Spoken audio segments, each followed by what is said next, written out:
का पालन होगा। दानवराज हेग्रीव की, दानव संस्कृति की, दानवराज हेग्रीव की, दानव संस्कृति की।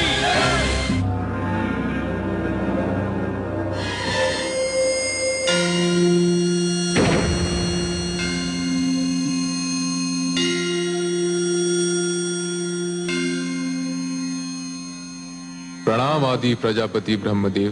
प्रणाम भोलेनाथ। शिवलोक पधार कर आपने मुझे धन्य किया। मैं आपसे कुछ परामर्श करना चाहता हूँ शिव शंकर। आपको सहयोग देकर मुझे प्रसन्नता होगी।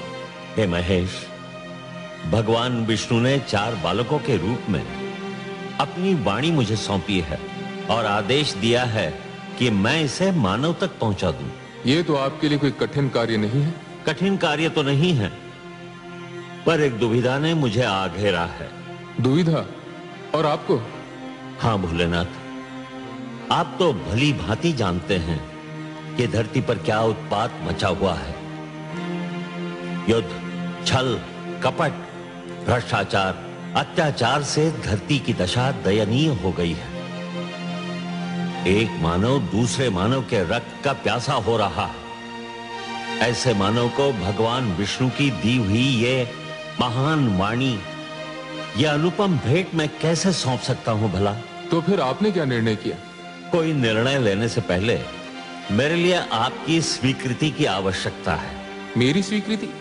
हाँ शिव शंकर, इस सृष्टि की रचना मैंने की है, परंतु इस सृष्टि में बहुत सी ऐसी वस्तुएं भी जन्म ले चुकी हैं जो अनचाही हैं। मैं इस सृष्टि में परिवर्तन चाहता हूं। भगवान विष्णु के आप्त वचन को मानव तक पहुंचाने से पहले मैं चाहता हूं कि धरती से कुरूपता, पाप, अन्याय तथा अवगुण का विनाश हो जाए।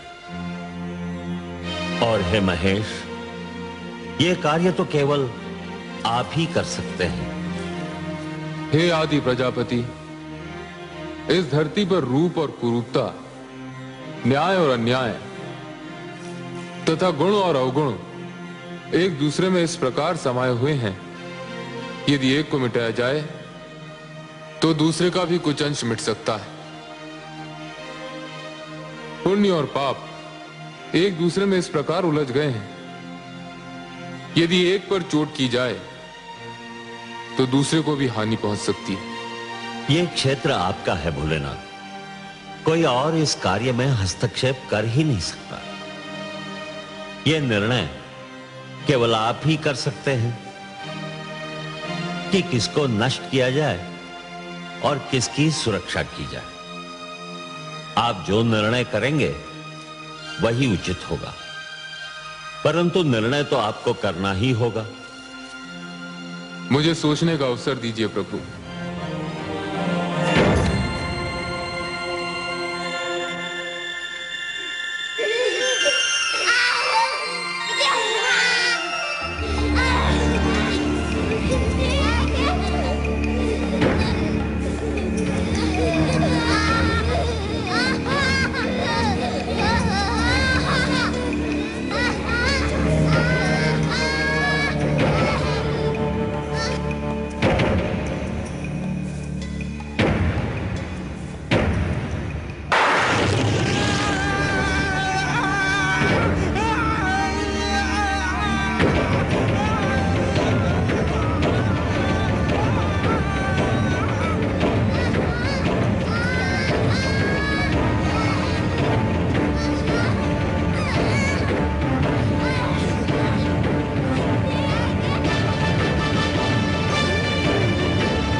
क्या निर्णय है आपका भोलेनाथ? हे ब्रह्मदेव, मैं इस निष्कर्ष पर पहुंचा हूं कि सृष्टि को पूर्णतया नष्ट करना उचित नहीं होगा। धरती को बने अभी अधिक समय नहीं बीता है। मेरे विचार में नष्ट करने के स्थान पर धरती को स्वच्छ किया जाना चाहिए। जल स्वच्छ करने का कार्य करता है। जिस प्रकार मनुष्य जल में स्नान करके अपने शरीर पर जमे मैल को दूर कर देता है, ठीक उसी प्रकार यदि धरती जल में डूबकर उभरे तो उसकी समस्त बुराइयां धुल जाएंगी जो आपको अनचाही लग रही हैं। परंतु धरती तो जल में डूबकर उभर आएगी, पर उस पर बसी मानव जाति का क्या होगा? मैं नए मानव को जन्म दूंगा। उसमें भी एक कठिनाई है। क्या कठिनाई है भोलेनाथ? आपके पुत्र मनु मानव सुरक्षा के लिए तप कर रहे हैं। वे मानव जाति का विनाश होने नहीं देंगे। तप करना उसके अधिकार में है, किंतु सृष्टि के विनाश को रोकना उसके अधिकार में नहीं है। मनु को उसका कर्म करने दीजिए।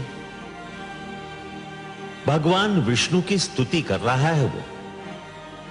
उसका और उसके तप का परिणाम भगवान विष्णु की इच्छा पर छोड़ दीजिए। मैंने आपसे जो निवेदन किया है, मुझे उसका उत्तर चाहिए भोलेनाथ। उत्तर? उसका तो केवल एक ही उत्तर है। धरती पर जल प्लावन होगा। हे शिव, मैं आपको प्रणाम करता हूं।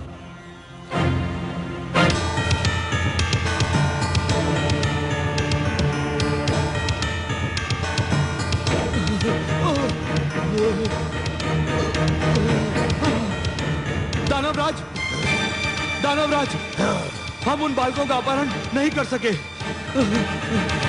3 दानव ब्रह्मलोक में मारे गए। मैं किसी प्रकार अपने प्राण बचाकर यहाँ पहुंचा हूँ।